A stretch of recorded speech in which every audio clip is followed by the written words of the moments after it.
فين عندك اذا عندك؟ بدناش نقول لكم طابور بس ما شاء الله عندكم صرتوا طلاب جامعه ان شاء الله كلها شهر زمان تروحوا الجامعه باذن الله تعالى. ان شاء الله تنجحوا الجميع. صباح الخير للجميع واهلا وسهلا بكم كل عام وانتم بخير.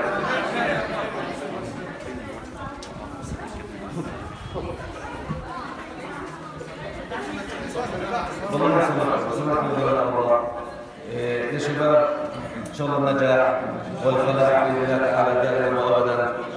اللي بنطلبه منكم اللي مش عارف وين غرفته طبعا عندنا رقم 1 ببدا عن اليمين لما تفوت للادبي، رقم 1 و2 ذكور ادبي، رقم 3 اناث ادبي، رقم 4 ذكور علمي